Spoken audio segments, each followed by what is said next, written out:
Onde não há revelação divina, o povo se desvia, mas como é feliz quem obedece à lei. Provérbios 29:18. Devemos conceber e viver sonhos. Sem profecia, o povo se desvia. Sem profecia, ou seja, sem visão, não há esperança no amanhã. A galinha deve chocar o ovo para que o pintinho consiga quebrar a casca. Devemos conceber os sonhos e as visões de Deus, para que esse sonho e essa visão rompam a casca e deem a luz na realidade física. Que sonhos você tem? É um sonho carnal ou um sonho que provém de Deus? É importante separar isso, porque mesmo os sonhos de lascívia se manifestam na terceira dimensão física. Existe uma grande diferença entre o desejo carnal e um sonho saudável. O sonho se distingue pela esperança no amanhã e não se relaciona com a injustiça e o pecado. Em contrapartida, o desejo carnal sempre mantém relação com a ilegalidade e o pecado. Existe uma razão pelo qual Moisés fracassou em seu plano para salvar seu povo quando era jovem. Seu fracasso se deu ao fato de que ele sonhou segundo seu próprio critério. Por mais que um sonho seja bom ou agradável, se ele não provém de Deus, não é mais que uma ambição humana. Abraão e José superaram a dificuldade porque sonharam juntamente com Deus. Existe um sonho que provém de Deus, que recebemos por meio da comunhão com Ele. Deus nos faz sonhar por intermédio da Bíblia, do Espírito Santo, da pregação ou em um momento de oração. O sonho de Deus é imenso em comparação com o sonho do homem. Moisés sonhou com a libertação de seu povo. No entanto, Deus sonhou com a exaltação de Israel entre as nações, como uma nação sacerdotal. Deus disse a Moisés: "Vocês serão para mim um reino de sacerdotes e uma nação santa." Essas são as palavras que você dirá aos israelitas. Êxodo 19:6. Assim, o sonho de Deus é maior e mais amplo. É por essa razão que devemos sonhar os sonhos ilimitados de Deus e devemos agarrar-nos a esse sonho por toda a vida, como José fez. É aí que o sonho de Deus nos faz superar qualquer tipo de circunstâncias e obstáculos. O sonho que provém de Deus pertence à quarta dimensão. É o sonho que domina e se manifesta na terceira dimensão. Eu o convido agora a avaliar o sonho que você guarda em sua quarta dimensão e modificar seu sonho da seguinte forma. Primeiramente, espere coisas grandes e ocultas. O sonho que provém de Deus pertence à quarta dimensão. É o sonho que domina e se manifesta na terceira dimensão. Eu o convido a avaliar o sonho que você guarda em sua quarta dimensão e o modificar seu sonho da seguinte forma. Espere coisas grandes e ocultas de Deus. Sonhe com coisas grandes e ocultas que Deus tem preparado para você. Não sonhe que seu caminho é como estar à beira de um abismo. Espere no sonho de Deus. Existem momentos em que nos encontramos à beira de um abismo e parece que é impossível sair do problema com nossas próprias forças. Mas a Bíblia afirma que nada é impossível para Deus.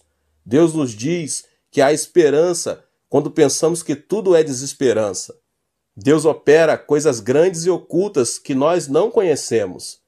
Nosso dever é crer, confiar e seguir Deus incondicionalmente, pois essa é a atitude que agrada a Deus. É por isso que devemos esperar e sonhar com um grande milagre por parte de Deus. Foi no final do ano de 1965, enquanto esperava um voo de regresso no aeroporto do Rio de Janeiro, no Brasil, logo depois de ter dirigido uma cruzada nesse país, que um homem com o uniforme da polícia se aproximou de mim e pediu meu passaporte. Pensei que se tratava de um controle policial, mas aquele policial desapareceu com o meu passaporte. Não podia acreditar. Não tinha nenhum conhecido no Brasil. E nessa época era impossível encontrar um oriental, muito menos um coreano. Os minutos estavam contados e depois de tudo que aconteceu, não pude embarcar no avião. Tampouco tinha dinheiro para dirigir-me a algum outro lugar. De repente caí de joelhos e comecei a orar com lágrimas nos olhos. Deus, olha para mim, o que devo fazer agora? Acaso não prometeste que para os que amam a Deus e foram chamados conforme teu propósito, todas as coisas concorrem para o bem? Eu te amo, e segundo o teu propósito vim ao Rio de Janeiro para pregar a tua palavra. Só o Senhor conhece minha aflição. Pai, creio em tua promessa, que todas as coisas contribuem para o meu bem. Senhor, fica comigo. Não podia fazer outra coisa além de orar. Continuei orando, quando um cavalheiro se aproximou do local onde eu estava e me disse: O senhor não é o pastor Chu? Jamais imaginei que alguém se aproximasse de mim para oferecer ajuda e olhei ao meu redor. Estava certo de que era a voz de uma pessoa, então respondi: Sim, senhor, sou o pastor Yang Cho. O senhor me conhece? Claro que sim. Faz 10 anos, um amigo meu, Levis Richard, foi à Coreia do Sul como missionário e enviou-me um artigo de um jornal onde aparecia sua foto. Foi muito comovente ler o artigo, mas que incrível, que prazer vê-lo aqui. Nunca pensei que depois de 10 anos iria vê-lo e conhecê-lo só de olhar. Mas o que está fazendo aqui? Eu vim ao aeroporto para despedir-me de uma pessoa e de repente pensei que o senhor podia ser o pastor Cho. Repentinamente, lágrimas caíram de meus olhos. Era tão imensa a graça de Deus que não podia conter meu pranto. Deus havia respondido à minha oração, expliquei ao cavalheiro minha situação e ele me contou que isso era comum no Brasil, especialmente com relação a estrangeiros do terceiro mundo. Então, ele não lhe pediu dinheiro? Seguramente não teria levado o passaporte se tivesse dado um pouco de dinheiro. Mas de qualquer maneira, me alegro que esteja bem. Graças à ajuda dessa pessoa, pude regressar ao meu país sem inconvenientes. Se Deus não tivesse respondido à minha oração, não me atrevo a imaginar o que me teria sucedido. Deus é um Deus bom, resgata-nos do abismo. Este milagre produziu dentro de mim um amor e uma confiança mais profunda em relação a Deus. Você também pode experimentar o amor de Deus. O milagre não ocorreu porque eu era o pastor ou uma pessoa importante. Se você não esmorecer e continuar confiando em Deus, sem abandonar a fé, Deus fará coisas grandes e ocultas que você não conhece. Experimente o milagre por meio da fé. O Êxodo é um excelente exemplo para compreender quão grande e perfeito é o amor de Deus. Deus liberou o povo de Israel dos 430 anos da escravidão do Egito por meio da liderança de Moisés. Mas uma primeira muralha impedia o êxodo. O Mar Vermelho aguardava a chegada dos israelitas. Atrás, os soldados do exército de Faraó vinham com carros dispostos a matá-los. Era uma situação em que não havia nenhuma opção. Adiante, um grande mar. Atrás, todo um exército armado. Entre o povo se levantavam vozes de murmuração. O povo de Israel clamava, dizendo que não restava outra coisa senão morrer. E todos começaram a murmurar contra Moisés. Foi nesse momento que Deus disse a Moisés: Não tenham medo, fiquem firmes e vejam o livramento que o Senhor lhes trará hoje. Erga a sua vara e estenda a sua mão sobre o mar, e as águas se dividirão. Deus não havia abandonado o seu povo. Quem pensou que o povo cruzaria o Mar Vermelho? O próprio povo não imaginava isso, tampouco o faraó. Deus tem coisas grandes e ocultas preparadas que com sabedoria humana é impossível discernir.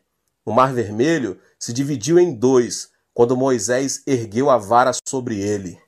O povo de Israel se arrependeu de ter ofendido a Deus, voltou a agarrar suas mãos de poder e conseguiu cruzar o mar com êxito. No afã de alcançar seus escravos, os egípcios também tentaram atravessá-lo. Mas algo incrível aconteceu. As águas se fecharam sobre os egípcios, sobre seus carros e sobre seus cavalos. O mar acabou arrasando a vida de todo o exército egípcio. A divisão do Mar Vermelho não foi um fenômeno natural. Por meio dele, Deus mostrou a seu povo aquelas grandes coisas e ocultas que tinha preparado para ele. Deus não muda e está conosco hoje, sustentando-nos com sua mão de poder. 1 aos Coríntios 2,9 diz: Todavia, como está escrito, olho nenhum viu, ouvido nenhum ouviu, mente alguma imaginou que Deus preparou para aqueles que o amam. Sonhe e tenha esperança e creia que o amor e a bênção que Deus preparou para cada um de nós são maravilhosos. Algo grandioso acontecerá em sua vida. Deus criou o homem no último dia da criação, como coroa da criação. Criou primeiro todas as coisas e depois Adão e Eva, a quem outorgou o poder de dominar e subjugar a terra.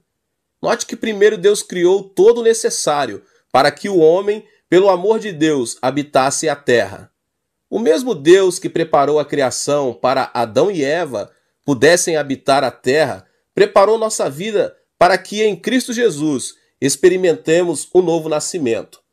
Deus predestinou nossa salvação antes da criação do mundo. Não que tenhamos pecado por acaso, e por acaso se abriu um caminho para a nossa salvação. A cruz de Jesus Cristo era um evento pré-determinado para redimir nossos pecados. Gênesis 3,15 diz: "Porém inimizade entre você e a mulher, entre sua descendência e o descendente dela. Este lhe ferirá a cabeça, e você lhe ferirá o calcanhar."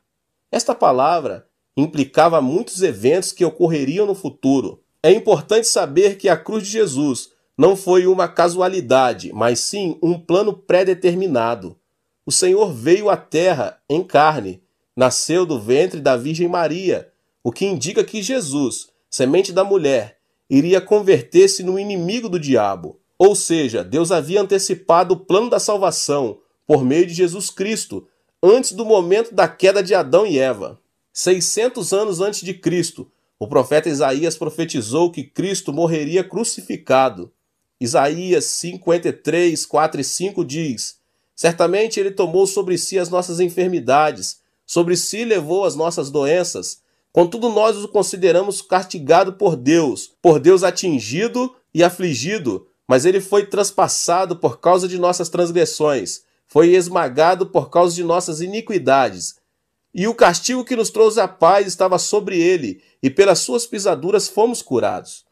Esta passagem da Bíblia nos revela quão determinado estava o plano da salvação, a razão pela qual podemos ser salvos, por meio da fé em Jesus Cristo, deve-se ao fato de que o Senhor preparou o caminho para a salvação. Foi-nos revelado o segredo de que, por meio da fé em Jesus Cristo, recebemos o perdão dos pecados, justificação e salvação. O amor e o poder de Deus são tremendos. É impossível entender a obra de Deus com o intelecto sensorial, porque Deus supera o intelecto. Portanto, devemos crer no que Deus nos preparou. Não devemos cambalear em nenhuma circunstância, mas sim crer que Deus predeterminou tudo. A solução não se encontra em nossas mãos, mas nas mãos de Deus. Recorde o que a Bíblia diz em Jeremias 33, 2 e 3. "Assim diz o Senhor que fez a terra, o Senhor que a formou e a firmou. Seu nome é Senhor. Clama a mim, e eu responderei, e lhe direi coisas grandes e insondáveis que você não conhece." Creia na promessa da palavra e tenha esperança. Temos a bênção de ser pessoas que veremos coisas grandes e ocultas de Deus. Aleluia!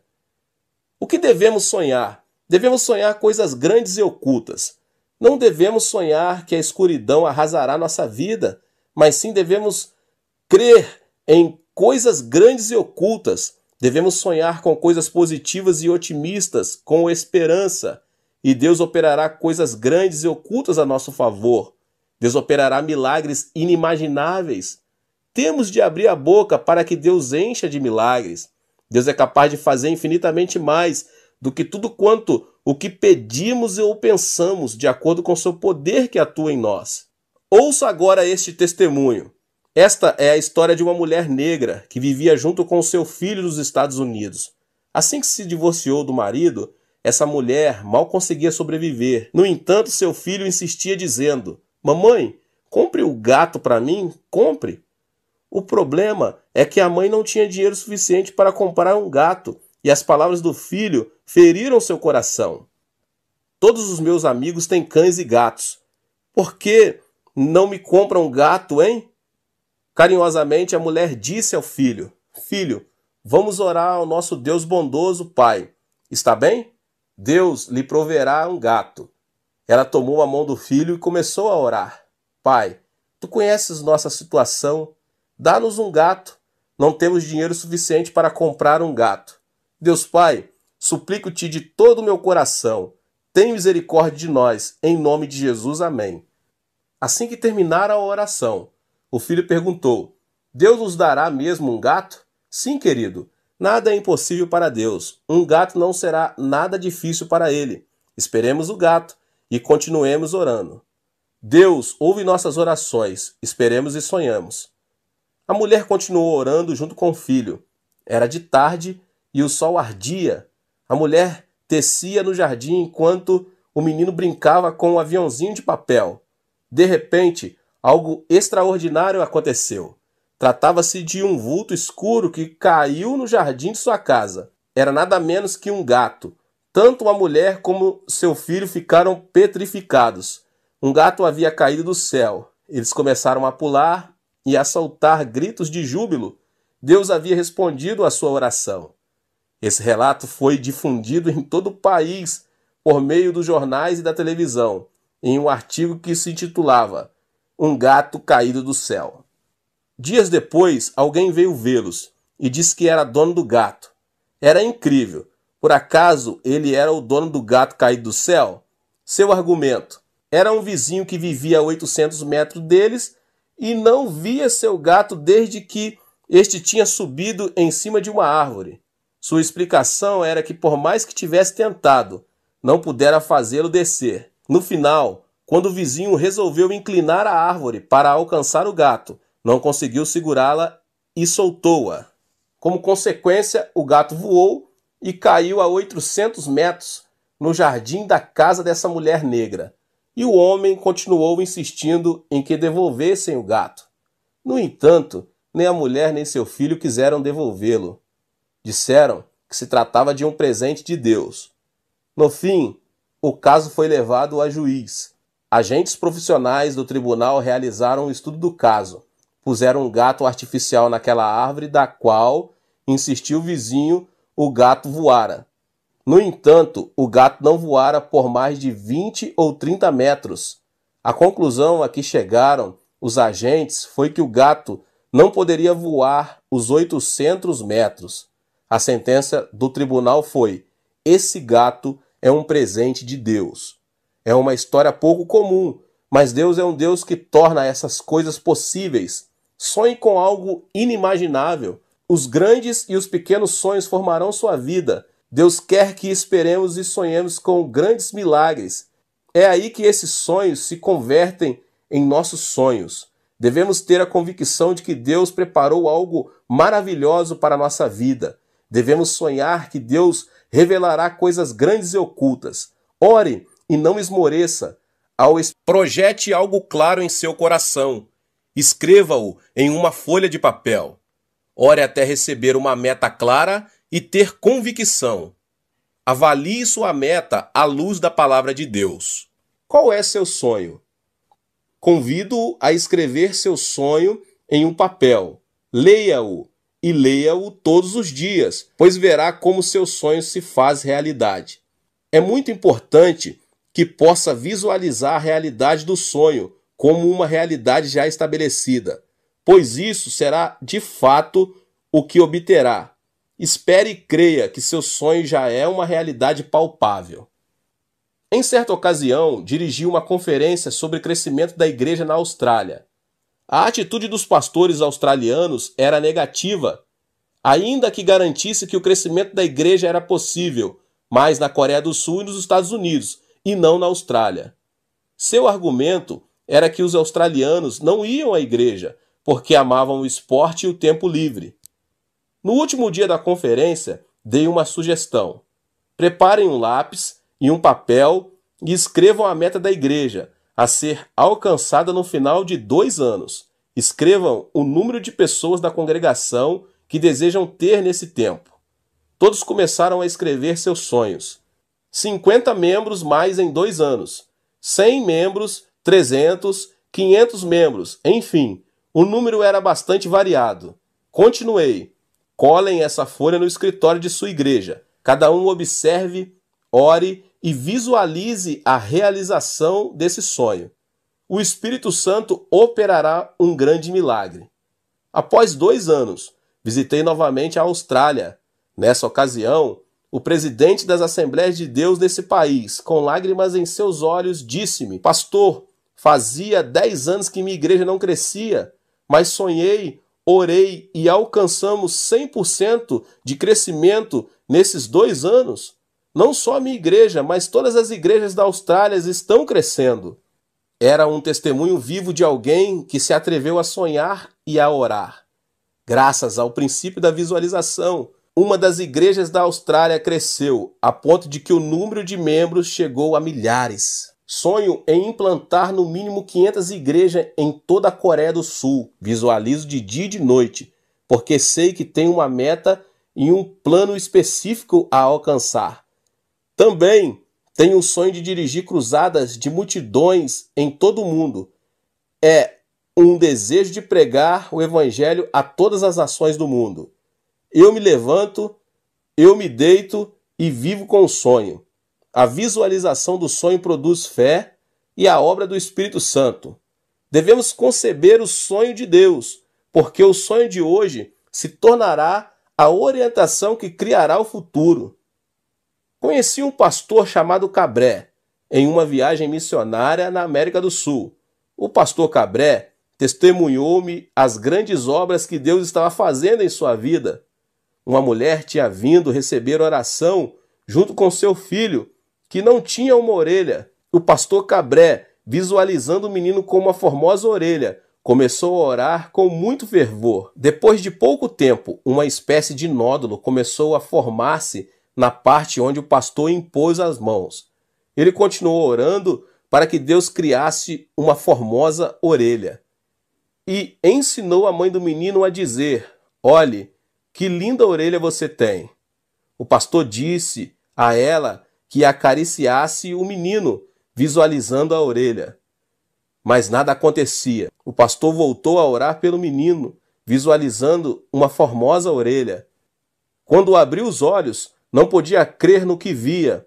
O tamanho do nódulo aumentara na forma de um leque. Era um milagre de Deus. O que você desenhar hoje na fé, com a ajuda do Espírito Santo, é o que obterá no dia de amanhã.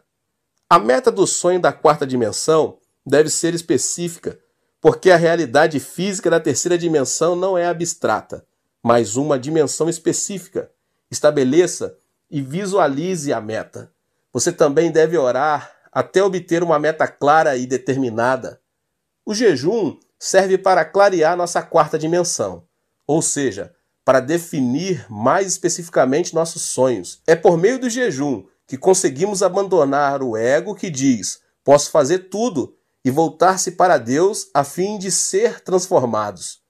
A mudança da quarta dimensão ocorre quando há uma mudança em nós mesmos e quando reconhecemos detalhadamente o sonho que Deus tem para nós. Portanto, desde que essa meta clara e específica seja revelada em sua vida por meio da oração, é preciso estabelecer metas mediante a cruz. Todo atleta, todo chefe de família, todo paciente tem uma meta a alcançar. É nosso dever sonhar esses sonhos a partir de uma perspectiva distinta. Devemos olhar para a cruz de Jesus Cristo e sonhar especificamente que fomos salvos da enfermidade do espírito, da alma e do corpo, assim como das circunstâncias. Não devemos deixar-nos influenciar pelo estado atual de nosso espírito, de nosso corpo e de nossa alma, nem pelas circunstâncias. E assim, aceitar o sonho de Cristo. Em 1 Pedro 2,24 encontramos: Ele mesmo levou em seu corpo os nossos pecados sobre o madeiro, a fim de que morrêssemos para os pecados e vivêssemos para a justiça. Por suas feridas vocês foram curados. Devemos aceitar o sonho de Cristo mediante a cruz.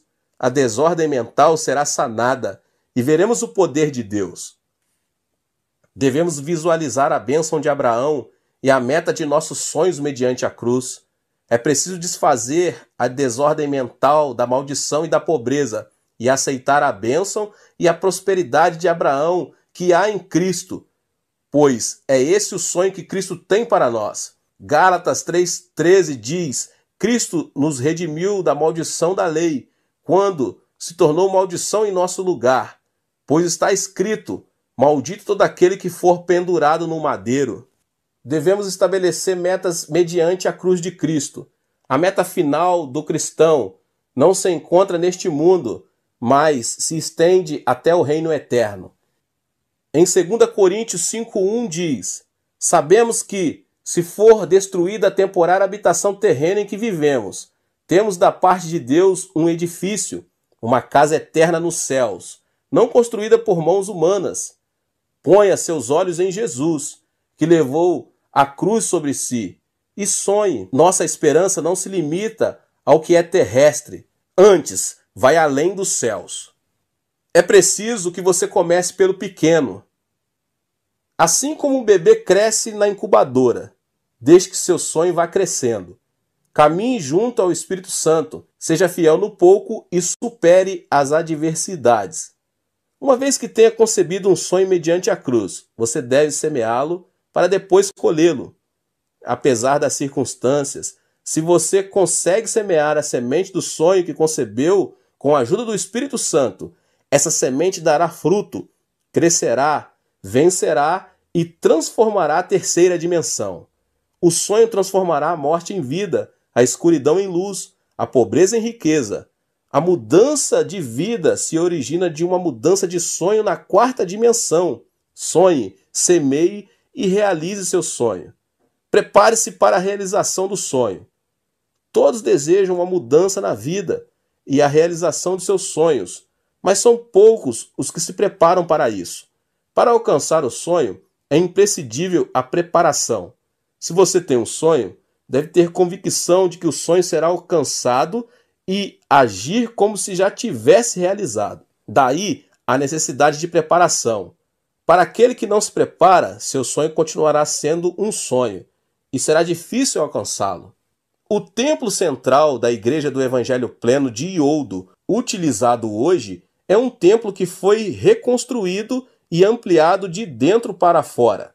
Ao ver que minha igreja apresentava um crescimento explosivo, fiz um plano de construção de um complexo ao redor de um templo central, o Departamento de Educação, 2 centros para as missões e um edifício para o jornal diário. Também senti que devia reconstruir o complexo do Monte da Oração, porque sabia que muita gente necessitava de ter uma comunhão mais íntima com Deus em um lugar isolado da cidade, mas só contava com $2.000 no bolso. O custo aproximado da construção era de $2 milhões, mas Deus proveu todos os recursos. Deus é meu capital. Lembre-se, a visão e a paixão precedem as finanças, porque Deus provê nossas necessidades. Existem prioridades na obra de Deus. Primeiro, devemos avaliar se algo é da vontade de Deus. Segundo, devemos estabelecer metas claras. Terceiro, necessitamos ter paixão para alcançar a meta. Quarto, temos de crer que Deus nos ajudará. Uma vez que tenha respeitado essas prioridades, é o momento de fazer contas na calculadora e pagar o preço. Em meu caso, sigo adiante crendo que Deus proverá os recursos. As circunstâncias e as adversidades nunca são um impedimento. Só caminho pela fé, porque Deus é quem cumpre sua palavra. Como pais, preparamos a roupa, os sapatos e o berço mesmo antes de o bebê nascer. O mesmo acontece com nossos sonhos. Uma vez que tenha concebido o sonho, você deve se preparar para as alternativas reais e saber que prosseguirá pelo poder do Espírito Santo, pois essa é a única forma de conceber um sonho. Um sonho não é algo que se cumpre, e sim algo que nasce. Prepare a cama onde o sonho recém-nascido possa descansar. Prepare-se. O sonho de Deus vai além de nosso entendimento. Ele quer que o Evangelho seja pregado em todo o mundo por meio da igreja. Devemos trabalhar para alcançar o sonho de Deus. Deus é nosso capital maior. Deus não nos desapontará enquanto caminharmos em fé e confiarmos em seus recursos. Ore até alcançar o sonho. Gênesis 17 diz que Deus prometeu a Abrão um filho quando Abrão tinha 99 anos de idade. Abrão e Sarai não tinham filhos, mas Deus lhes disse que chamara as coisas que não são como se já fossem. Abrão tinha 99 anos e sua esposa 89.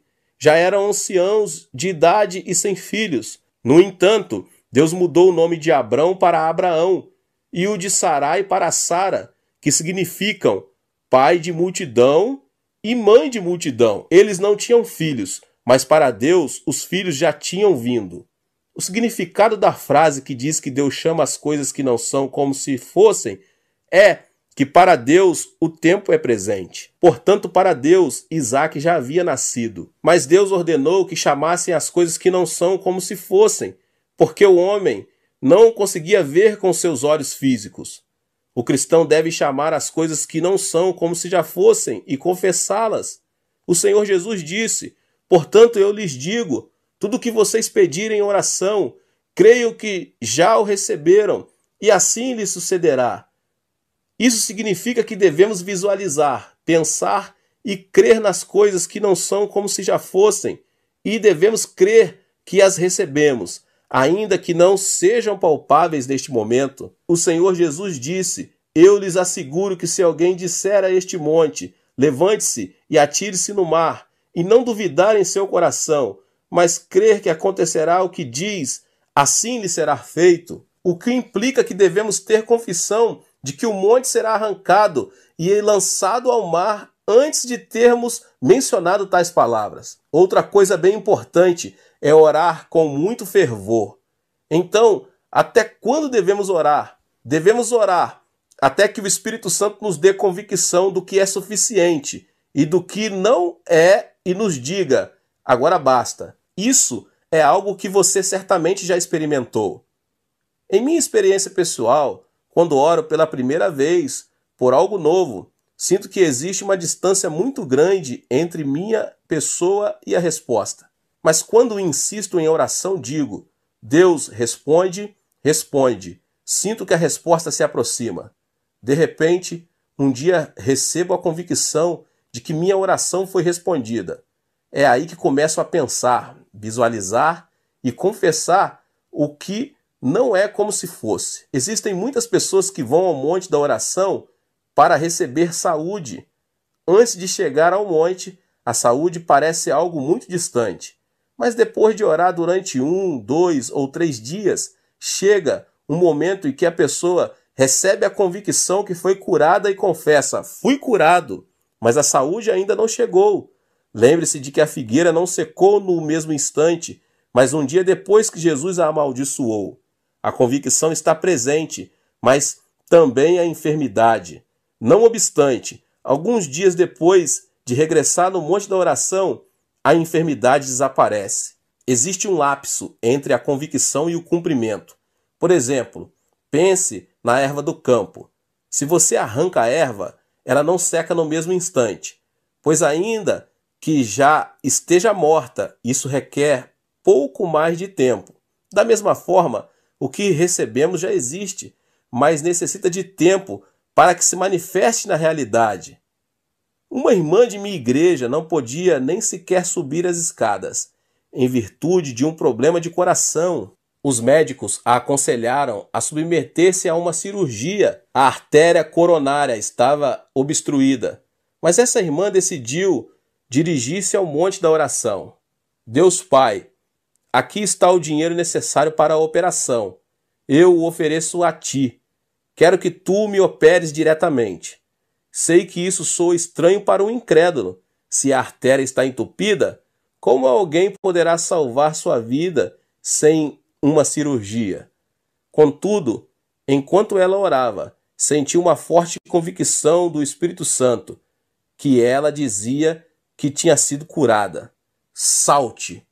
Era a voz do Senhor. Todavia, um movimento brusco podia levar-lhe à morte. Mesmo assim, sua convicção levou a levantar-se e dar saltos. Estranhamente, não teve problemas respiratórios. De repente ouviu uma voz que dizia: quero que você suba ao cume de Elias e volte. O cume de Elias é o cume do monte da oração e é bastante difícil de subir, mesmo para uma pessoa normal, saudável. No entanto, a irmã não hesitou em subir ao cume de Elias e voltou sem problemas. Era um milagre de Deus. O segredo do milagre é crer e visualizar o que não é como se fosse. Diante de um pedido, devemos orar sem cessar, até que tenhamos recebido a convicção da resposta. Devemos orar com fervor, por mais que a meta nos pareça demasiado difícil de alcançar. O esposo e a esposa incrédula, o sonho quanto aos filhos, o trabalho, a enfermidade, são como uma grande montanha. Ore por aquela meta, visão e sonho que parecem inalcançáveis ante seus olhos e não cesse de fazê-lo até que tenha recebido convicção de que seu pedido foi respondido. É preciso visualizar a realização de seu sonho e seja fiel no pouco. O herdeiro da indústria de aço de Carnegie chama-se Charles. Formado apenas na escola primária, começou a trabalhar na fábrica como um peão em todo tipo de trabalho. Apesar de sua posição não ser algo nobre, nunca perdeu o sonho e era fiel em tudo o que lhe encomendavam. Foi fiel pensando que era o dono da empresa e sonhava com um amanhã de êxito. Limpava cada canto da fábrica todos os dias, como se fosse sua casa e como se ele fosse o dono da fábrica. Seus colegas o criticavam, mas ele limpava a fábrica em dias de sol ou de chuva. Sonhava que a fábrica era sua propriedade. A atitude desse trabalhador terminou comovendo o coração de toda a gente. Sua fidelidade serviu como mérito para começar a trabalhar como um empregado no departamento de limpeza. Assim que ascendeu como empregado, continuou trabalhando com a mesma fidelidade de antes. Sua atitude fiel foi difundida de boca em boca e o presidente da empresa, Carnegie, decidiu contratá-lo como seu secretário pessoal. Esse homem continuou sendo fiel em seu novo posto de trabalho e serviu como porta-voz do presidente. Sua filosofia de trabalho era: sou o dono da empresa, portanto devo trabalhar com a mentalidade de que se alguém me obriga a levar uma carga por 1 milha, devo ir com ele 2 milhas. E se alguém me pede a túnica, devo dar-lhe também a capa. E trabalhou fielmente. O presidente Carnegie, comovido pela fidelidade de seu secretário, ofereceu-lhe um incentivo de $1 milhão, quando o salário anual de seu secretário era de $2 a $3 mil. E à vista de todos os seus empregados, Carnegie disse que o sonho e a fidelidade de Charles era algo imensurável. Quando chegou o momento da aposentadoria de Carnegie, todos os empregados começaram a se perguntar quem iria sucedê-lo nessa grande empresa. Alguns afirmavam que algum graduado da Universidade de Harvard ou Princeton ou algum filho de um empresário importante iria substituí-lo no cargo de presidente. Carnegie, porém, nomeou Charles o novo presidente da indústria de aço, o qual havia começado como peão e trabalhado no departamento de limpeza e, por fim, servido fielmente a Carnegie como seu secretário. Isso causou um grande impacto em todo o mundo, até no próprio Charles. Carnegie enfatizou que sua empresa deveria ser dirigida não por uma pessoa com títulos de estudos avançados, mas por alguém com amor, fidelidade e sonhos com relação à empresa. Em outras palavras, Charles era o homem em que Carnegie confiava, por seu amor, fidelidade e sonhos em relação à empresa. Eu o exorto a que dê o melhor no lugar em que se encontra. O Senhor está com você e quer ajudá-lo. Seja fiel no pouco. Deus vê tudo e conhece as fibras mais íntimas do nosso coração. Deus nos exaltará a seu tempo. Ponha seu olhar em Deus e seja fiel no que lhe foi confiado. O túnel da aflição leva-o à realização do sonho. Não se alcança o sonho por acaso. É necessário que se passe primeiro pelo túnel da aflição. Ou seja, existe um preço a pagar.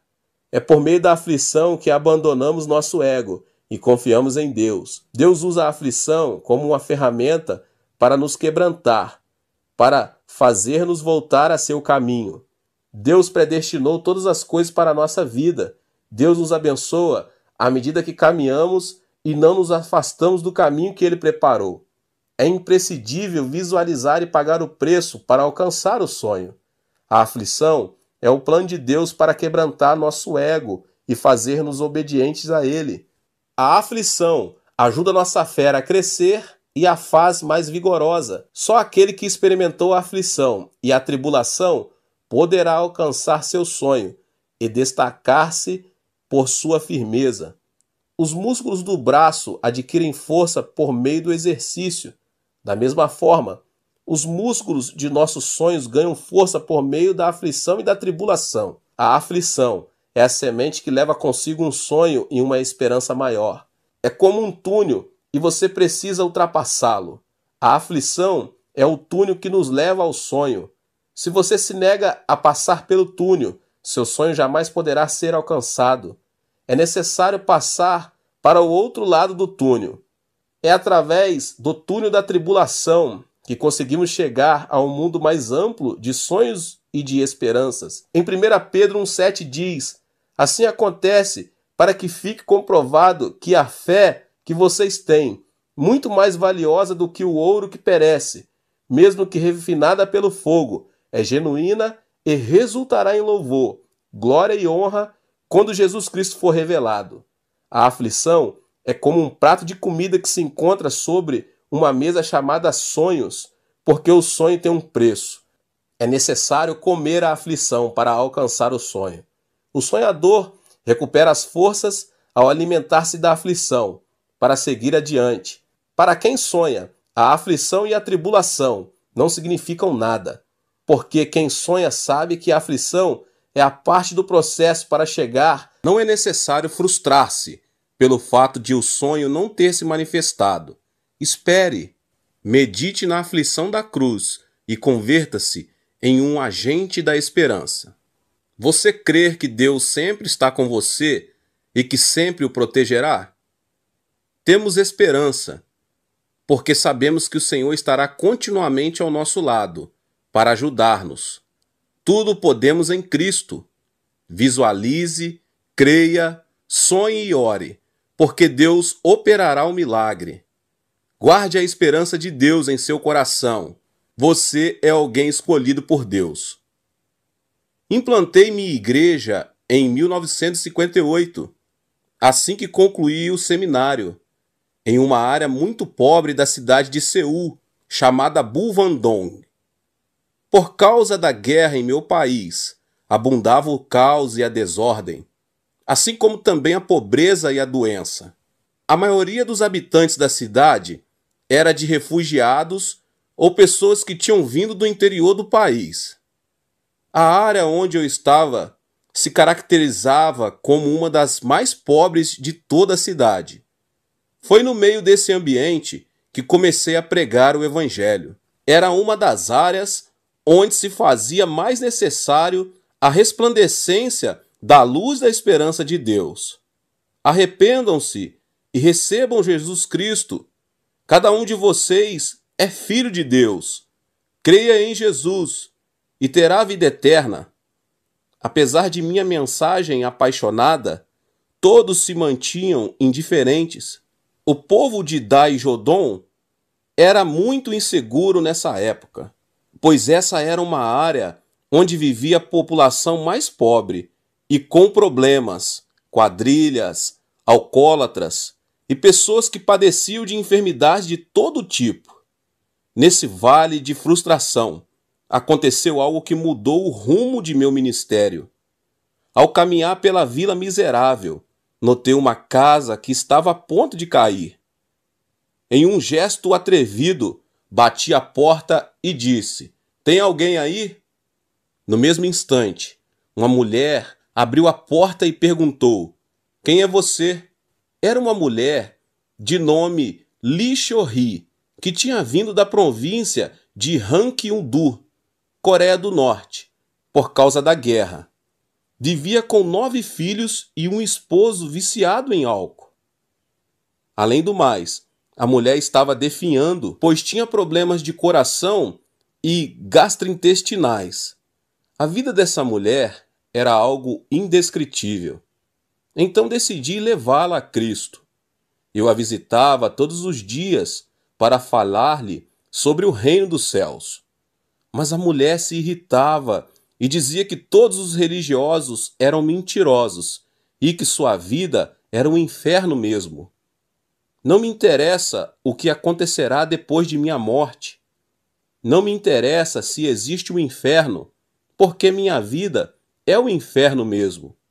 Observe como vivo. Preciso viver bem agora, e não depois da minha morte. Vá embora daqui. Fui para pregar a ela, mas no final terminei ouvindo uma pregação. Para dizer a verdade, ela tinha toda a razão. Pensativo, voltei para a minha igreja, que nessa época era uma tenda. As palavras daquela mulher seguiram retumbando em meus ouvidos. O reino dos céus deveria manifestar-se agora em nossa vida. Pensei, ela tem razão. Necessitamos do reino dos céus agora mesmo, e não depois da morte.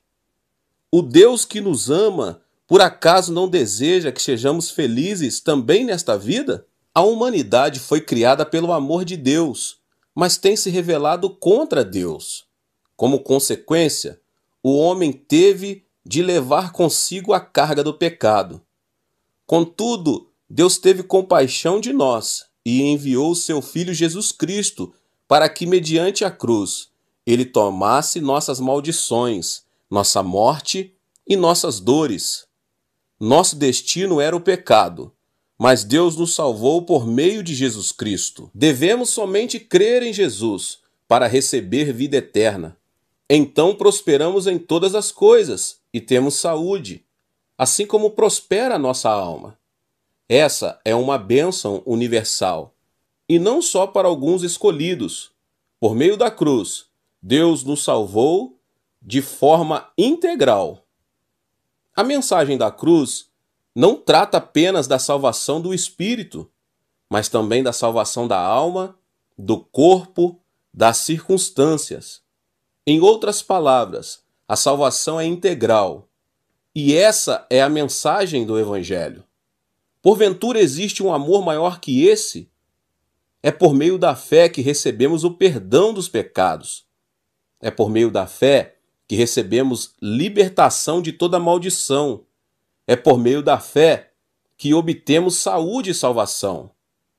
Em minha vida pastoral, experimentei um encontro com Jesus por meio da esperança na fé. Foi em um estado de desesperança absoluta que, por intermédio da leitura bíblica, descobri a coluna de fogo da esperança. E agora me converti em um servo de Deus. Cada vez sinto mais a importância da esperança em nossa vida. Então eu não podia tirar aquela mulher de minha memória. Eu pensei que ela também necessitava de uma mensagem de esperança. Então decidi voltar a ela. Senhora, convido-a a mudar seu destino. A mulher ficou um pouco surpreendida e disse: antes você vinha me falar sobre o reino dos céus. Agora você vem falar de destino. Mas que tipo de pastor é você? Vá embora daqui. Ela começou a falar com ironia, mas insisti dizendo: conheço alguém que pode mudar seu destino. Você me acompanha? Ele ajudará seu esposo a abandonar o álcool, seus filhos a ir à escola, e lhe proporcionará tudo o que necessitar. Acompanhe-me. Ao ouvir essas palavras, a mulher mudou de atitude e abriu um pouco seu coração. Atravessei um arrozal e cheguei à tenda, mas dessa vez acompanhado por aquela mulher. O que é isso? É minha igreja. A mulher lançou um olhar de canto a canto da tenda e, segurando a barriga, caiu na gargalhada. É você quem precisa mudar de destino. Diga a essa pessoa que o ajude a mudar de destino.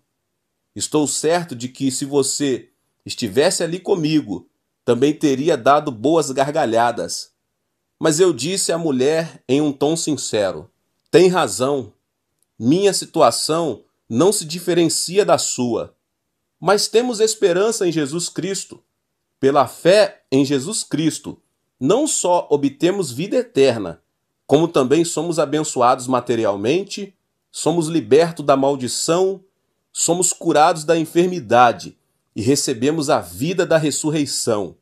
Convido você a crer em Jesus Cristo. A mensagem da esperança conseguiu apagar o fogo de sua ira, e a mulher começou a frequentar minha igreja todos os dias.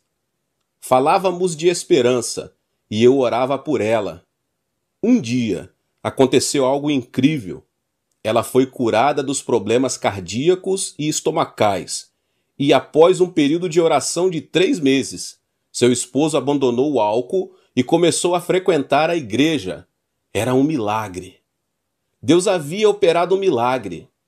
Além disso, graças à ajuda de uma associação civil dos habitantes da província de Ranquiudô, ele conseguiu um emprego e assim já podia sustentar a família.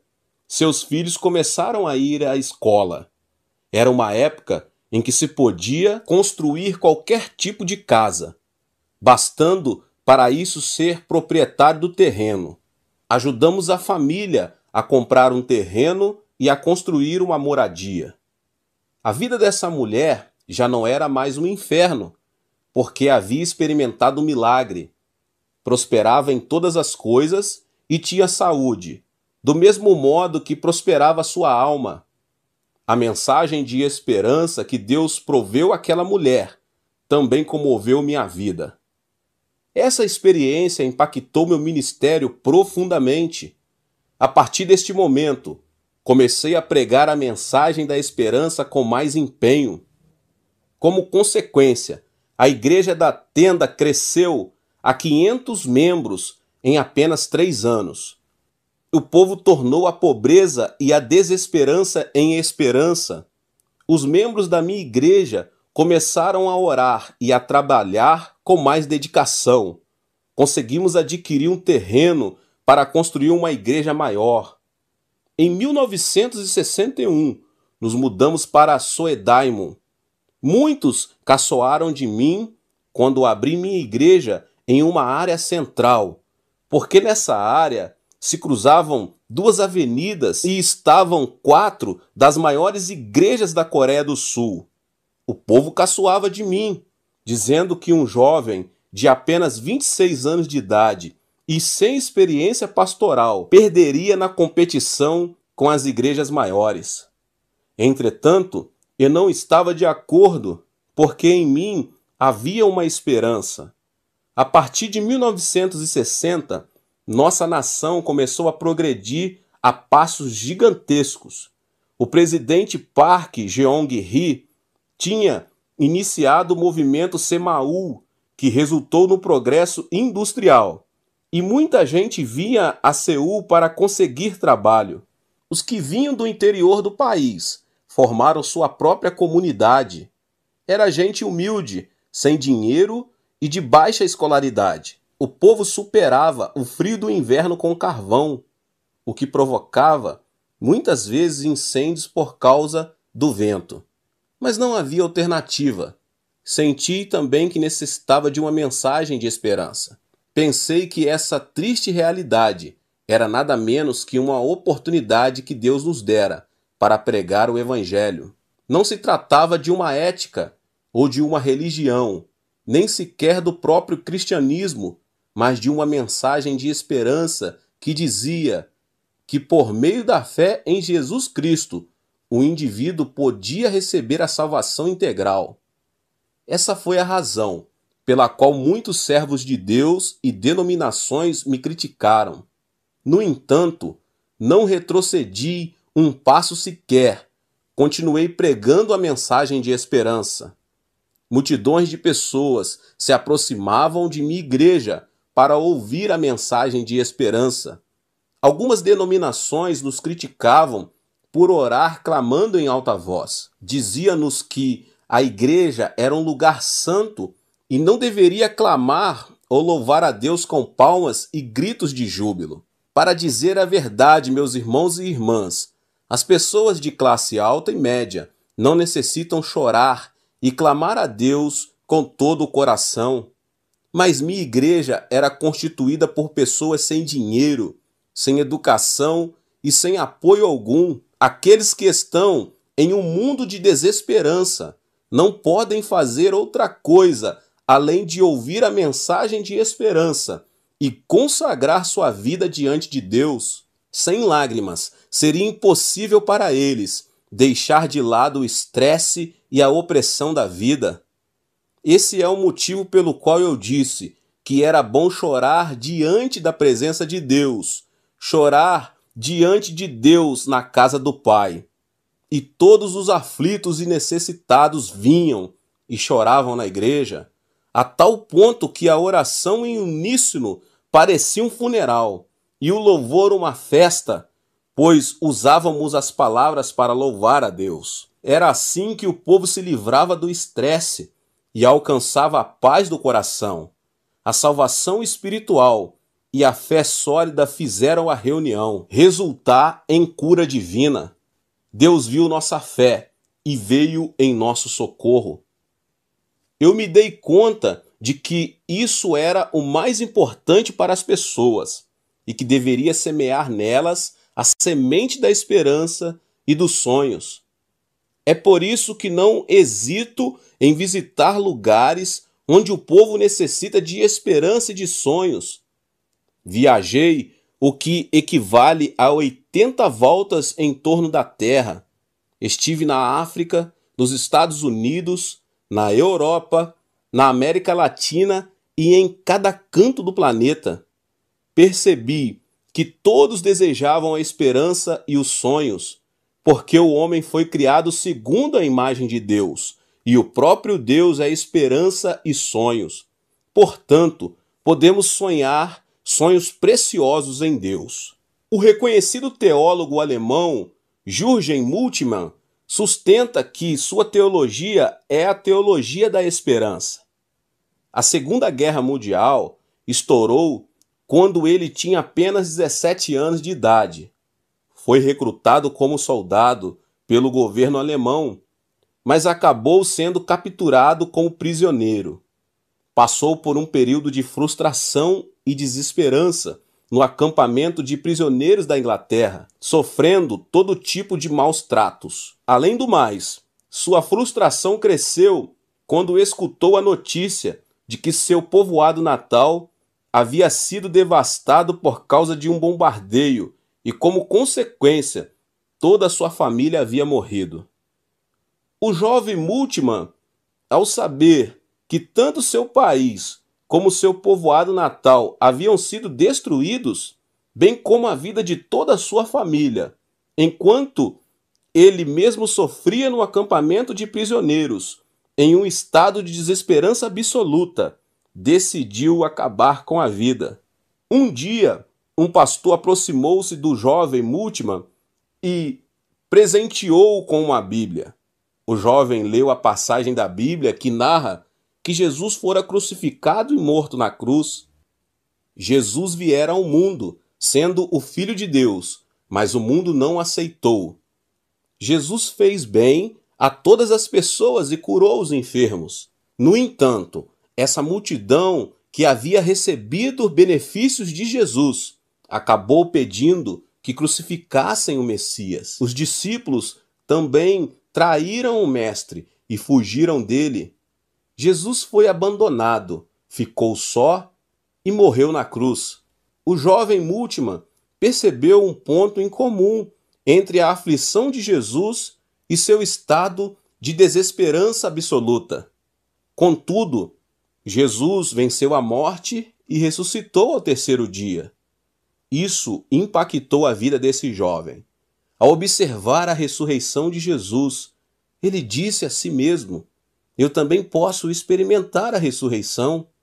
Meu país, meu povoado natal, minha família também poderão ressuscitar se simplesmente eu receber Jesus Cristo em meu coração.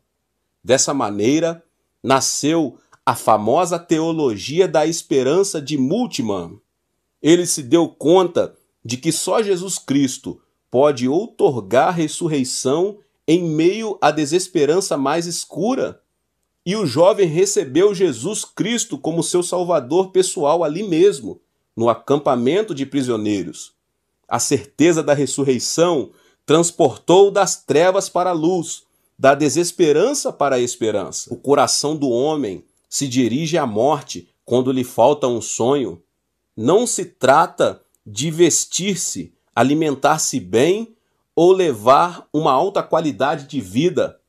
O sonhador supera qualquer tipo de circunstâncias. O homem, por natureza, deseja sobreviver, e a esperança é a força que engrandece o desejo de viver. Em 1 Timóteo 1:1 diz: Paulo, apóstolo de Cristo Jesus, por ordem de Deus, nosso Salvador, e de Jesus Cristo, a nossa esperança.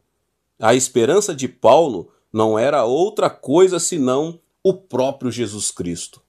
O apóstolo conseguiu superar a tempestade da aflição e as adversidades por causa da esperança em Cristo. Quando esteve encarcerado, Paulo escreveu aos cristãos, exortando-os a não perderem a alegria. E isso indica o nível de esperança que o apóstolo tinha. Dessa forma, também pregou acerca da direção de Deus e da esperança, mesmo quando o barco que o levava a Roma enfrentou uma grande tempestade. Nunca deixe de sonhar o sonho da esperança. A ambição pessoal não é algo digno de ser anunciado e compartilhado, mas a esperança perfeita em Cristo se multiplica quando a anunciamos. A esperança lança raízes profundas e cresce sobre a rocha da fé. Quando a tornamos conhecida, o ato de consolar, falar da esperança, abençoar uns aos outros, faz o sonho da esperança levantar voo e influenciar a fé de outros. O sonho de hoje é a esperança do futuro de uma pessoa. O sonho é o espelho onde se reflete nosso presente. Existe uma razão fundamental pela qual prego o evangelho quíntuplo e a bênção tripla. A meta é que as pessoas concebam o sonho mediante a cruz, o sonho de prosperar em todas as coisas e ter saúde, assim como prospera a nossa alma. Por mais que as circunstâncias se apresentem adversas a nós, o sonho é o elemento que subjuga e transforma a terceira dimensão. Porque o sonho incuba a terceira dimensão física e material. Por mais que a realidade seja um caos, uma grande desordem, as circunstâncias mudam ao serem incubadas, e isso transforma a morte em vida, o caos em ordem, as trevas em luz, a pobreza em prosperidade. Não deixe de sonhar em Deus e mantenha um alto nível de esperança. Sua vida será transformada em nome de Jesus. Deus abençoe a vida de cada um que ouviu essa palavra tremenda. Não esqueça de se inscrever aqui no canal e ativar o sininho das notificações. Deixe também o seu like e não se esqueça de compartilhar com as pessoas que você mais ama. Nos vemos nos próximos vídeos. Até mais. Prossigo para o alvo, a fim de ganhar o prêmio do chamado celestial de Deus em Cristo Jesus. A vontade de Deus é que o homem sonhe. Ele não apenas faz o homem sonhar, mas por intermédio do homem, o Senhor também tem sonhos. Buscar a vontade de Deus é a primeira coisa que deve ser levada em conta num sonho, pois são os propósitos dele que tornam possível a realização dos sonhos. Quando Deus quer abençoar alguém, começa por colocar em seu coração um sonho a ser alcançado. E quando esse intenso desejo tem a inspiração divina, não há aflição ou adversidade que não possa ser vencida. Um sonho pode conduzir os caminhos do homem e possibilitar que a vontade de Deus nele se cumpra. Se alguém deixa de sonhar, não demonstra dar ao futuro o valor que ele tem para a vida. Uma pessoa sem visão acaba perecendo. Uma nação sem visão sucumbe. É preciso sonhar sempre, reconhecendo, no entanto, que a fonte de nossos sonhos deve ser o nosso Deus. Eu agora faço uma pergunta a todos vocês. Você está pronto a tomar posse do sonho que provém de Deus? O que você deve fazer para isso? Deus preparou coisas grandes e ocultas. Há algo de que devemos lembrar antes de perseguir um sonho que provenha de Deus.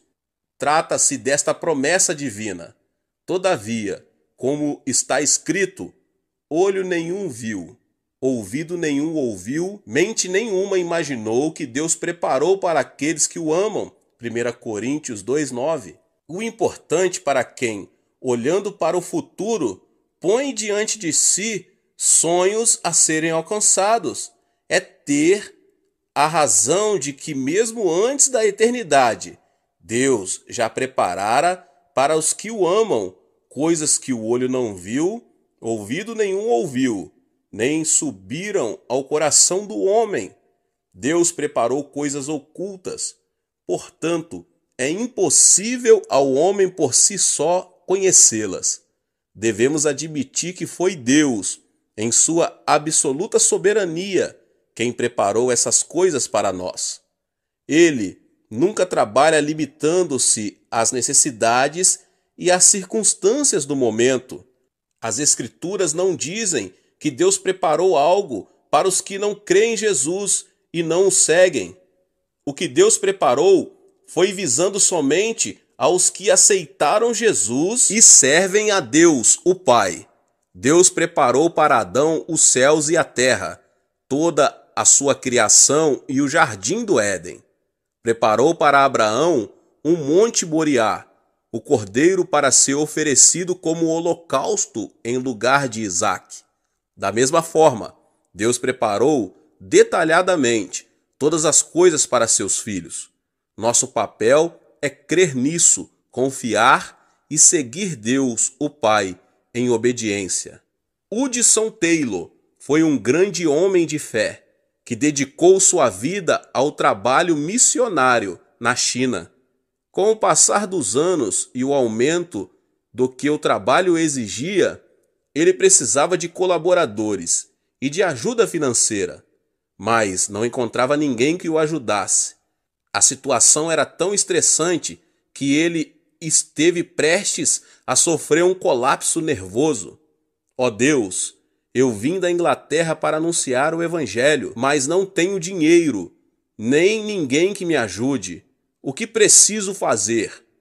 Enquanto orava, seus olhos fixaram-se em João 15:5. Eu sou a videira, vocês são os ramos. Se alguém permanecer em mim e eu nele, esse dará muito fruto, pois sem mim vocês não podem fazer coisa alguma. Essas palavras tocaram seu coração de maneira poderosa. Se o Senhor é a videira e eu o ramo, ele saberá de quanto dinheiro preciso e se responsabilizará por mim. É a árvore que provê a umidade e os nutrientes para o ramo, não o contrário. Tenho me preocupado em vão com as coisas que Deus tem de fazer, raciocinou Taylor. Imediatamente ajoelhou-se diante de Deus em oração e disse: Senhor, tu és a videira que provê para mim os nutrientes necessários para viver.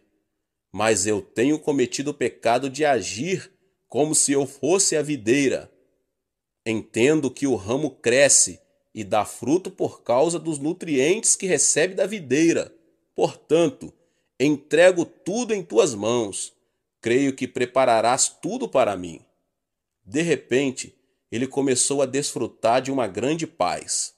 Todas as cargas pesadas foram retiradas de seus ombros. A partir dessa experiência, ele pôde experimentar a resposta de Deus para todas as suas orações. Por meio dos recursos materiais e humanos que obteve mediante a oração, Hudson Taylor tornou-se o grande protagonista das missões na China. Fazer o que é da competência de Deus leva-nos a nos sentir muito desanimados. Os filhos de Deus não podem, por si mesmos e antecipadamente, preparar as coisas que planejam realizar. Deus já preparou o melhor para nós. Se confiarmos, crermos e lhe entregarmos nossas cargas, poderemos desfrutar grande paz. Além disso, não vacilaremos em meio às provas e poderemos viver pela fé. A história do povo de Israel, chamado do Egito para Canaã, é semelhante ao chamado de Deus para nós e a fé que passamos a depositar em Cristo Jesus. Nessa analogia, o mundo, onde prolifera o pecado, é tipificado pelo Egito, e o faraó representa o diabo. Devemos ser libertos do poder do diabo antes de deixarmos a vida mundana e o deserto para entrarmos em Canaã, que tipifica o reino dos céus. Como Deus preparou de antemão todas as coisas para o povo de Israel, Ele preparou a nossa vida. O povo de Israel não pôde precaver-se de nada para a viagem porque saiu do Egito praticamente fugindo dali. Não havia como saber o que aconteceria em sua vida. Não sabia, por exemplo, que depararia com um dos maiores obstáculos, o Mar Vermelho. Não demorou para que o faraó e o seu exército o alcançasse para capturá-lo. O povo ficou desesperado. À sua frente estava o mar, atrás dele havia um exército que o queria destruir. Não havia ninguém de quem pudesse depender. Desesperado, o povo começou a chorar e a bater com os punhos na terra. Moisés, por acaso você nos trouxe até aqui por não haver sepulcros no Egito? O povo murmurava contra Moisés, porque não sabia que Deus já havia preparado todas as coisas. Quando Deus nos guia para um sonho, é porque Ele o preparou de antemão para nós. O povo de Israel não sabia que Deus havia preparado um caminho seco por entre o mar. Nem mesmo Moisés sabia a forma com que Deus operaria. No entanto, Deus lhe disse que tocasse a água com a vara, e quando ele fez isso, um caminho seco abriu-se entre as águas. Israel conseguiu atravessar o Mar Vermelho em seco. Logo depois, porém, as águas retornaram com toda a sua força e todos os egípcios morreram afogados. O mesmo acontece em nossa vida. Deus nos preparou coisas ocultas que não conhecemos. Vivi uma experiência inesquecível na época da fundação da igreja em Bulvandong. Minha mãe avisou-me que viria da cidade de Busan para fazer-me uma visita. Minha situação financeira, entretanto, não permitia que eu a hospedasse sequer por alguns dias. A bem verdade, aquela foi uma época em que eu não tinha nem uma sopa que pudesse tomar durante 4 dias.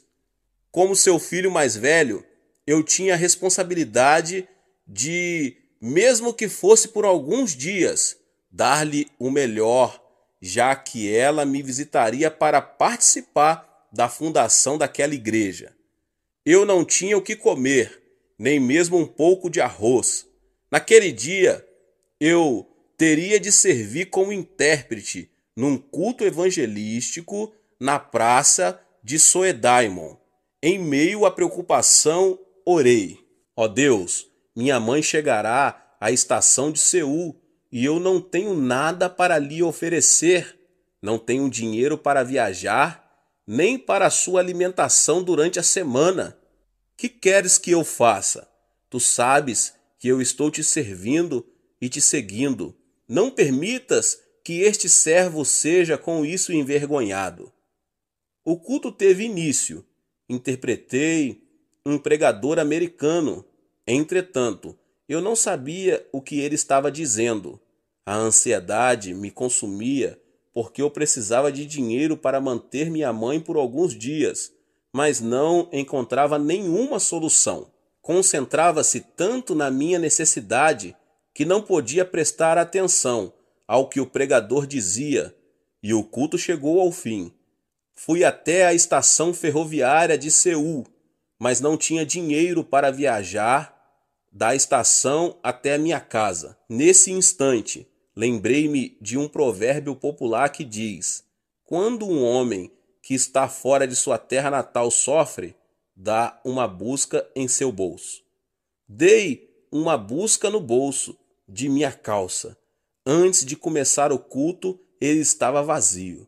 Naquele momento, porém, encontrei nele um envelope. O envelope continha dinheiro suficiente, não apenas para providenciar a alimentação de minha mãe, como também para comprar a passagem de volta para ela. Eu não tinha ideia de quem, nem quando aquele envelope tinha sido colocado em meu bolso. Esse mistério ainda permanece comigo. Decidi então pensar que o anjo de Deus veio até mim e colocou aquele envelope em meu bolso. Graças àquele dinheiro, pude passar um bom tempo com minha mãe. Senti-me tão orgulhoso por lhe ter comprado o bilhete de volta. É possível que o descrente pense ter sido uma coincidência ou que simplesmente alguém já tivesse planejado colocar aquele envelope com dinheiro em meu bolso. No entanto, por meio dessa experiência, eu pude sentir como Deus é minucioso em preparar de antemão todas as coisas de que seus filhos necessitam. O Senhor conhece nossas necessidades e as supre de maneira que nem imaginamos. Se pedirmos e confiarmos em Deus sem nos cansar, Deus operará milagres ainda hoje.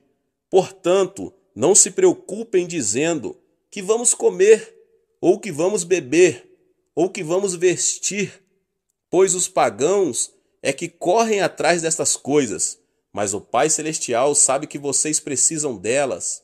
Aleluia!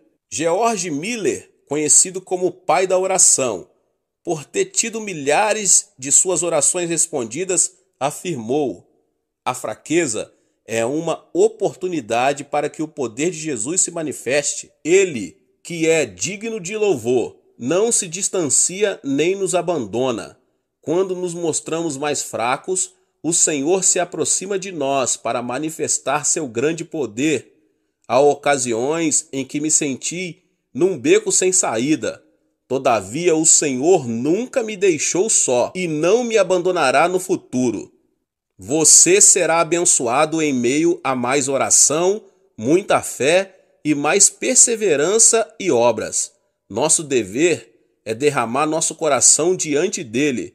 Assim o Senhor nos ajudará à sua maneira. Se estivermos convictos de que nos estamos dirigindo pelos propósitos que Deus estabeleceu para nós, não precisaremos preocupar-nos diante das dificuldades que se apresentam no caminho. Deus conhece não somente os problemas que enfrentamos, mas também já preparou a resposta para eles. Se estamos caminhando por onde nos tem conduzido e se antecipadamente Deus providenciou o de que necessitamos, por que nos preocupar? Para Deus não há dificuldade que não possa ser superada. Para Ele, tudo é possível. Ainda quando se é lançado numa cova de aflição e parece não haver para onde ir, Deus abre um caminho para o livramento. Não há limites para o poder de Deus. Diante de problemas, devemos clamar pela resposta que Deus tem preparado para nós. É preciso clamar ao Senhor e derramar o coração diante dele, pois é assim que ele nos orienta. Clama a mim. Ao nos aproximarmos dele com amor, Deus nos mostra o caminho que tem para nós. E por mais que fracasso e ruínas nos alcancem, Deus faz que tudo se transforme em bem. É possível que o que Deus tem preparado para nós não nos pareça tão bom. Deus pode operar por meio de coisas que para nós são ilógicas ou injustas, pois ele não está agindo pensando no hoje e sim no amanhã, o que para nós é desconhecido. Tudo pode parecer sofrimento e prova, mas Deus age para o nosso bem. Não podemos julgar pelo que nossos olhos veem, de bom ou de mal, e sim estar certos de que Deus tem preparado nossa vida para que tudo concorra para o nosso bem. Em 1812, houve um grande incêndio na Índia. Durante esse incêndio, em questão de minutos, todos os manuscritos da tradução da Bíblia, feitos durante anos por Guilherme Carey e seus colegas, transformaram-se em cinzas. Tratava-se da tradução da Bíblia para o idioma hindi e alguns outros dialetos da região. Mas o trabalho de anos havia se transformado em cinzas. Guilherme Carey, que estava à frente do projeto, nada mais pôde fazer senão sentir-se frustrado. Entretanto, quando todos estavam desanimados, ele disse: certamente, Deus fará que tudo concorra para o bem, mesmo nestas circunstâncias. Portanto, agora devemos dar graças. Todos se ajoelharam, unidos em oração. Ó Deus, todos os manuscritos das traduções da Bíblia foram queimados. Segundo a visão do homem, isso é uma tragédia. Entretanto, a Bíblia diz que todas as coisas concorrem para o bem. Portanto, cremos que há nisso um bem maior que preparaste para nós. Feita essa oração, começaram a confortar uns aos outros por meio de uma revista, porém a notícia propagou-se por toda a Inglaterra. Com isso, os ingleses ficaram sabendo que todos os manuscritos das traduções tinham sido queimados e que, como consequência, a associação dirigida por Guilherme Carey passava por uma crise financeira muito grave. A liderança da Igreja da Inglaterra decidiu ajudar aquela associação missionária. Muitos membros da igreja ofereceram apoio financeiro e tanto as ofertas como a ajuda humanitária não demoraram a chegar. Com isso, a associação de Carey não apenas começou a prosperar na área financeira, mas também na filantrópica. Graças ao apoio de alguns tradutores profissionais, eles conseguiram traduzir outra vez o financeiro, e parte dele foi usado para expandir o ministério na China. Se não houvesse acontecido o incêndio, dificilmente teria sido possível publicar a Bíblia traduzida para o idioma hindi. Em outras palavras, o incêndio tornou-se um benefício. Não nos devemos desiludir pelo fato de Deus não nos ajudar de forma que gostaríamos de ser ajudados. Por sua sabedoria, Deus toma medidas que superam nossos pensamentos. A Bíblia ensina que os pensamentos de Deus não são iguais aos pensamentos do homem e que os caminhos de Deus são diferentes dos caminhos do homem, que assim como os céus são mais altos que a terra, também os pensamentos e os caminhos de Deus são mais elevados que os pensamentos e os caminhos de homens. Isaías 55, 8 e 9. Se entregarmos nossas cargas ao Senhor, Ele, que é maior e mais alto que nós, nos ajudará. As Escrituras ensinam: entregue o seu caminho ao Senhor, confie nele e Ele agirá. Ele deixará claro como a alvorada que você é justo e como o sol do meio-dia que você é inocente. Salmo 37, 5 e 6. Se crermos nessa palavra e confiarmos no Senhor, poderemos conceber o sonho de Deus. Por que Deus trabalha por meio dos sonhos? Porque Ele é um Deus que também sonha. E o seu sonho, salvar a humanidade dos seus pecados, foi concretizado por meio de Jesus Cristo, que morreu na cruz do Calvário. O sonho que Deus tem para nós é o perdão dos pecados e a justiça por meio da redenção da cruz. Se aceitarmos Jesus, seremos perdoados e Deus nos aceitará como justos. O sonho de Deus tem origem antes da fundação do mundo. Deus sonhou que o homem depois de expulso do jardim do Éden, receberia o perdão de seu pecado por meio de Jesus Cristo e voltaria para ele como parte de seu povo.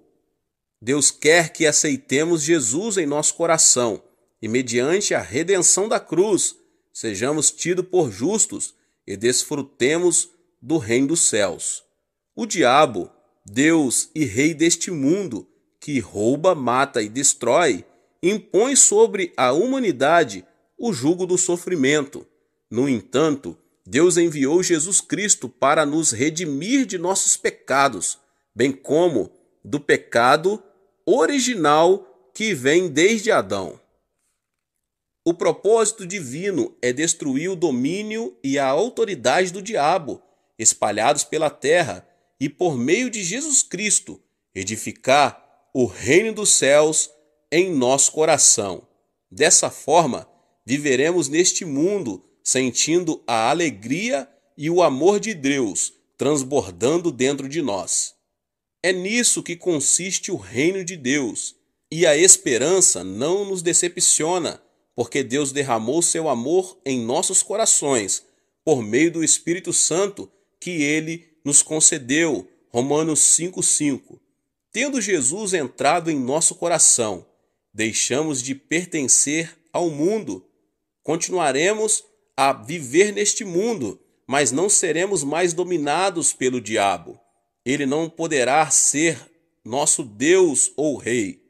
Pela fé em Cristo, passamos a fazer parte do povo de Deus e Jesus passou a ser o nosso Rei. Somos, então, do reino dos céus. Por mais que vivamos neste mundo, se Deus é quem nos governa, o Espírito Santo dirige nossa vida e o sonho de Deus se realiza em nós. Jesus confirmou essa realidade quando declarou: o reino de Deus não vem de modo visível, nem se dirá, aqui está ele, ou lá está, porque o reino de Deus está entre vocês. Deus sonhou com o homem livre do jugo da enfermidade por meio da cruz. Antes da vinda de Jesus ao mundo, o homem estava enfermo da alma e do corpo, preso ao jugo de Satanás. Jesus carregou nossos pecados e enfermidades por meio de sua morte e ressurreição. Ele mesmo levou em seu corpo os nossos pecados sobre o madeiro, a fim de que morrêssemos para os pecados e vivêssemos para a justiça. Por suas feridas vocês foram curados. 1 Pedro 2,24. Deus sonhou, por meio de Jesus Cristo, libertar o homem do poder de Satanás e do sofrimento causado pelas enfermidades, se tão somente aceitarmos Jesus e começarmos a sonhar o sonho de Deus, o milagre da saúde divina se manifestará. Deus sonhou com o homem livre da pobreza e da maldição de Adão, para poder receber a bênção de Abraão e a graça de Jesus Cristo. Assim, fez cair sobre Jesus todo o jugo da pobreza, para que, mediante a fé em seu Filho, o homem possa estar livre da maldição e receber a bênção de Abraão. Deus fez que Jesus nascesse numa manjedoura, tivesse uma vida de pobreza e morresse na cruz do Calvário, sem possuir coisa alguma. Isso tudo para carregar a nossa pobreza em nosso lugar. Deus sonhou com um homem livre da pobreza e próspero da bênção divina. Se nos quisermos tornar prósperos, precisamos viver o sonho da bênção e da graça divinas. Se aceitarmos o sonho de Deus, ver o homem liberto da maldição da pobreza, essa maldição desaparecerá e então receberemos a bênção e a graça de Deus. Pois vocês conhecem a graça de nosso Senhor Jesus Cristo, que sendo rico, se fez pobre por amor de vocês, para que por meio da sua pobreza vocês se tornassem ricos. 2 Coríntios 8:9. Outro sonho divino é que aceitemos a glória do reino dos céus e desfrutemos a vida eterna. Nosso grande Deus preparou-nos um céu eterno, onde não há pranto, clamor, dor, separação ou sofrimento. A condição para alcançar esse céu eterno é aceitar Jesus como Senhor da vida. É por isso que ainda hoje Deus busca os incrédulos. Ele continua a sonhar com um dia em que todos os homens crerão na morte e na ressurreição de Jesus e receberão a salvação. Ele preparou também um reino refulgente e lindo e espera que entremos nesse reino por meio de Jesus Cristo. É preciso crer em Cristo para realizar esse sonho. É preciso sonhar o sonho de Deus para que, passando a fazer parte de nossa vida, a glória do reino do céu se manifeste plenamente em nós. Todavia, de acordo com a sua promessa, esperamos novos céus e nova terra, onde habita a justiça. O sonho de Deus permite que superemos o destino e as circunstâncias e alcancemos a glória do reino dos céus. O Espírito de Deus faz que os jovens tenham visões e os velhos tenham sonhos. O Senhor governa aqueles que são seus por meio de visões e sonhos e estimula-os a buscar o reino dos céus e a sua justiça. Deus quer nos dar um sonho e, de fato, transforma-nos e nos guia por meio dos sonhos. Ele faz que a sua vontade se cumpra em nossa vida mediante esse processo. Através dos séculos, a humanidade tem se desenvolvido por causa da criatividade do homem. O avião de Santos Dumont, a lâmpada de Edison, a lei da gravidade de Newton.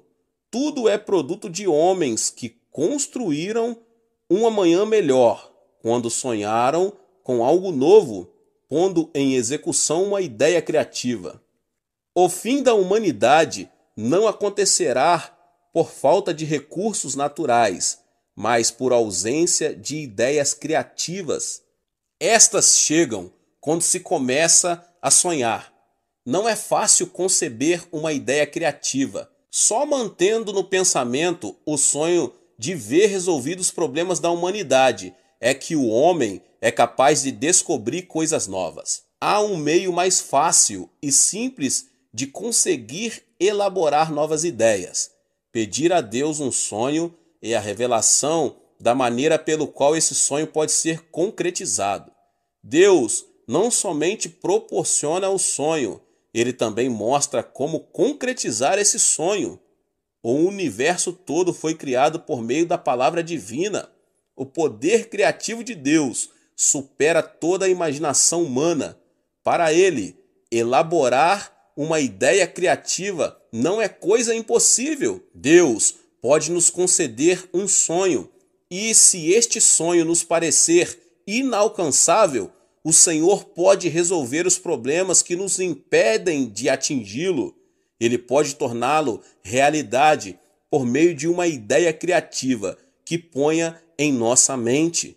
Jesus Cristo declarou: se vocês permanecerem em mim e as minhas palavras permanecerem em vocês, pedirão o que quiserem e lhes será concedido. João 15:7. Isso significa que quando o sonho se encontra em nosso coração for procedente de Deus, ele nos dará tudo o que lhe pedirmos. Deus porá em nós a ideia criativa para que possamos concretizar esse sonho.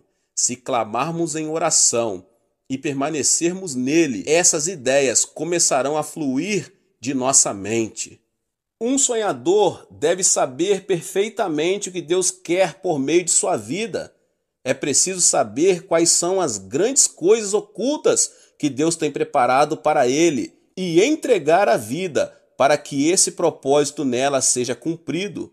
Embora existam assuntos que o homem não pode entender, ele deve buscar a conhecer a vontade divina e viver em obediência, gratidão e contentamento diante de Deus. Li Ya, famosa pianista, nasceu com sérias deformações em seu corpo. Conta com apenas 4 dedos e não tem pernas. Por meio de uma ecografia feita durante a gestação, seus pais se deram conta de que ela seria portadora dessas deformações. Entretanto, deixaram que ela viesse à luz, por não quererem ir contra a vontade de Deus. Alguns pais não teriam decidido trazer ao mundo um bebê deformado. Apesar disso, a mãe de Iá orou e creu que o sonho de Deus se manifestaria por meio de sua filha. Por causa de sua baixa estatura, por não ter as pernas, Iá tornou-se motivo de zombaria. A situação fazia crer que tudo era frustração e desesperança. Entretanto, ela se manteve sempre alegre e positiva, nunca perdendo a esperança. Certo dia, Iá descobriu seu sonho por meio do piano. Ela começou a ter aulas de piano para fazer que seus dedos se tornassem fortes, com o objetivo de escrever. Esforçou-se e pôde cumprir o propósito de Deus para a sua vida, ainda com certas limitações por causa de suas deficiências. Seus concertos difundem sonhos e esperança para muita gente.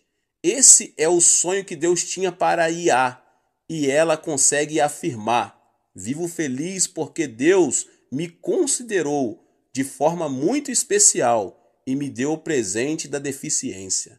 Na realidade, devemos nos dar conta de que a aflição que enfrentamos é um processo no caminho da realização de um sonho e discernir a profunda vontade do Senhor.